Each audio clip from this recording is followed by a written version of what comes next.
Hello， 歡迎嚟到 Toronto Swing， 我係 Andrew。好多時候客人買樓咧就會擔心一間 townhouse 又好，獨立屋又好，究竟我識唔識得整㗎？識唔識得維修㗎？咁所以咧，我就之前咧就拍咗一條片，就講整屋頂嘅。今次咧，我就同大家睇一睇，究竟屋外邊如果係有啲木啊要維修啊點整？另外一樣咧就係、如果個 balcony 上邊漏水啊點算啊？咁又可以大家今次嚟一齊睇下，究竟點樣去維修嘅？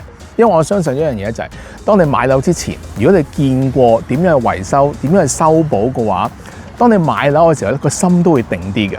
如果呢條片你覺得係有用或者係好有資訊性嘅話，麻煩大家俾個 like 或者係 share 俾你嘅朋友。唔講咁多啦，一齊嚟睇下。當建築商起樓嘅時候咧，佢哋又唔想間屋都一模一樣啦。無論喺入邊嘅間隔啦，或者喺出邊嘅樣咧，佢哋都有啲唔同嘅設計嘅。嗱，而家見到窗邊嗰度咧，就係用咗呢個 composite 嘅 material， 你當係膠啦。好處咧就係唔需要去點樣去 maintain， 唔需要每隔幾年就油一油嘅。以前嘅屋咧就係用木嚟到做嘅，唔油會有咩後果咧？就會變成咁樣啦。咁我經過屋主嘅同意咧，就拍咗以下呢一條片。今次咧就講一講，如果你睇到間屋係即係已經樣樣都好好噶啦，硬係出邊咧就用木嚟到包邊喺個窗嗰度，咁點算咧？有咩嘢可以做咧？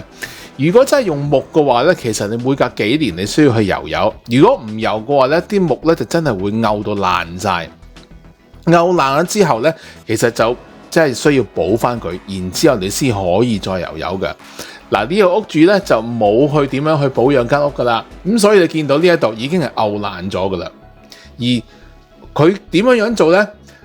為咗唔想再繼續嘅去每隔幾年就油咧，咁屋主咧就揾咗師傅咧去同佢包咗啲 vinyl。當然去防止啲木爛咧有好多唔同嘅做法嘅，而呢一種包 vinyl 就係其中一種。我見過有啲人係用換咗去做石啊，換咗做磚啦，呢個係比較大工程一啲啦。另外有一啲人咧就會係噴 stucco， 亦都係一個可以防止啲木漚爛嘅方法嚟嘅。嗱，而家你見到其實高處位咧已經係漚到爛晒，都幾難去再補翻落去噶啦。同埋呢一間屋咧，其實都幾高下嘅，即係如果係少少位嘅話，即係師傅都唔知點收你錢好。而家呢位屋主咧就用咗呢一種 vinyl 嘅物料啦，就好似一個 panel 咁樣嘅，就慢慢砌上去包住嗰個木嘅。而家拆咗出嚟之後咧，屋主咧就俾我影一影，就係爛到咁嘅樣。其實即係未拆之前就可能都遮咗少少，睇唔到入邊啦。拆完之後咧，先至發覺到原來真係爛得都比較緊要一啲嘅。如果唔做嘅話咧，有機會個窗台入邊咧係可能會滲水啊。跟住你再整嘅時候咧，要整到出邊，首先要整出邊啦，然之後入邊啲牆可能又要再補過。所以如果真係有爛嘅話咧，其實就盡早整咗就反而會好少少啦。好啦。再睇埋而家拆完之後，其實個底咧呢一個位咧，其實係啲雪積咗喺度，然之後再慢慢漚爛，跟住就滲咗啲水入去啦。好彩而家係早整啦，如果再遲啲嘅話咧，連可能窗台位都會爛埋噶啦。師傅佢拆晒所有嘢之後啦，其實就已經係包咗底嗰部分噶啦，而上面彎位嗰度咧，師傅咧就用咗鋁片去幫呢位屋主咧嚟到遮埋上邊，因為頭先我睇到條片嘅時候咧，就係連上邊嗰個位都已經係漚爛埋啦。而家你見到係開始甩油啦，其實拆咗之後咧就入邊都爛咗噶啦。而家呢一幅圖咧就師傅咧就已經係包咗鋁片，而下邊嗰兩層咧亦都係包晒 vinyl 噶啦。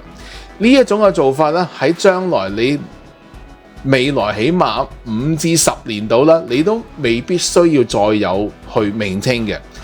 當然咁樣整一整係咪永遠都冇事？梗係唔係啦。譬如可能大風啊，時間耐咗啊，都可能都會爛嘅。但係起碼如果你見到一間樓你中意嘅，又見到出邊係爛晒嘅話，你都唔需要擔心，其實一直有得整嘅。咁希望今次嘅小貼士可以幫到大家。另外7月1日祝大家 Happy Canada Day。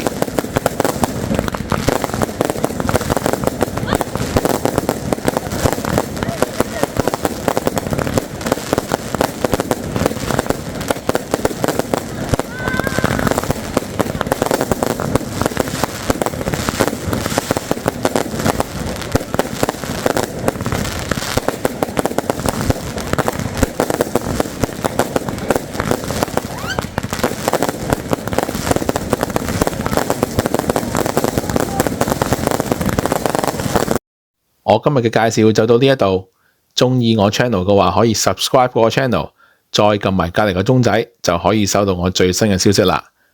我每個月都會轉發由多倫多地產局公佈嘅 Market Watch Report， 有興趣嘅話可以俾你 email 我可以 forward 俾你。如果你而家係考慮緊買賣房屋，想揾人俾個意見，可以聯絡我，我會盡快覆你。